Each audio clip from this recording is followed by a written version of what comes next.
You want to buy coffee? You say, saya mau 2 kopi. Perfect. Then the cashier replies, mau kopi 2? Huh? Same meaning, different written. Today, you learn why both exist and when to use them. Welcome back to the Indonesian Language Lab. Today, we fix 3 things learners struggle with forever: numbers, classifiers, time expressions. Why does Indonesian sometimes reorder numbers?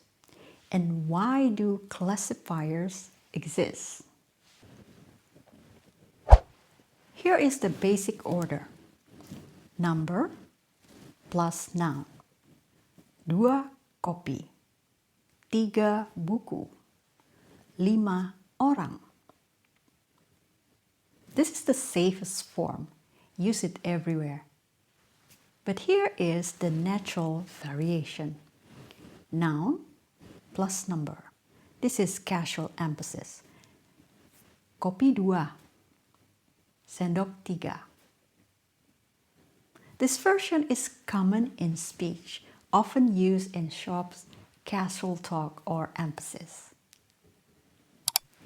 Now let's have a look at something English doesn't really have: classifiers.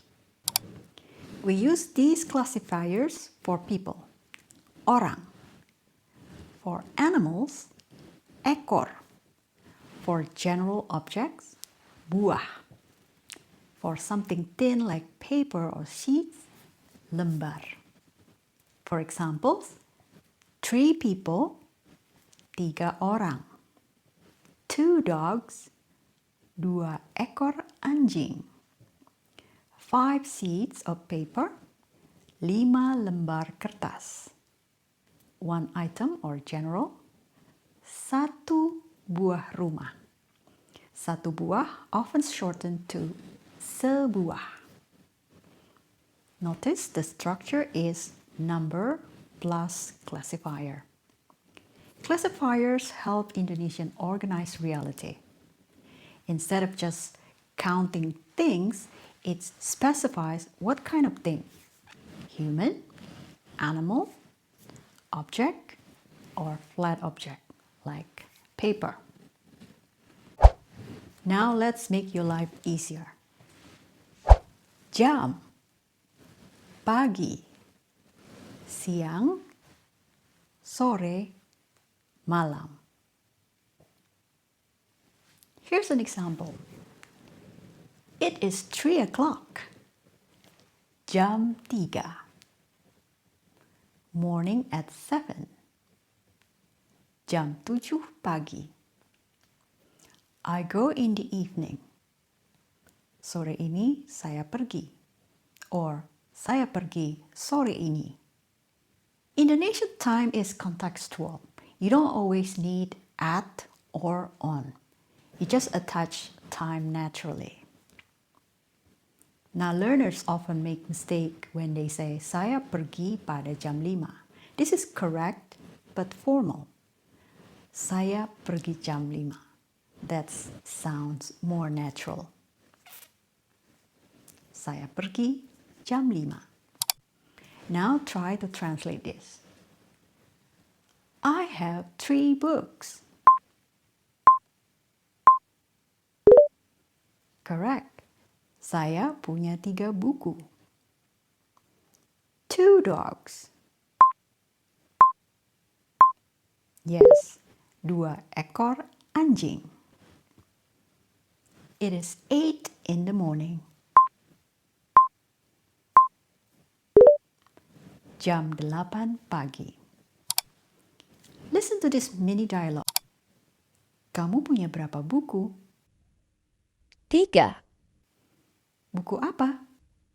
Buku pelajaran. Which is most natural? Saya beli kopi 2 or saya beli 2 kopi. Both work, but the second is safer. Alright, let's recap what we've learned in this video. First, numbers can come before or after nouns. Second, classifiers help structure meaning. And the last one, time expressions are direct and flexible. Next, we unlock something you already use every day, but probably in a limited way.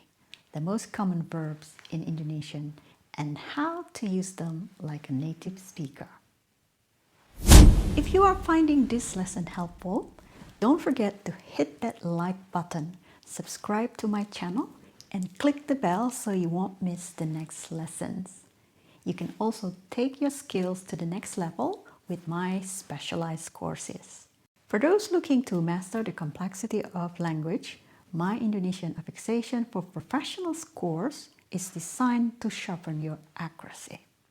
Or, if you want to sound more natural in different settings, check out my Conversion Between Casual and Formal course.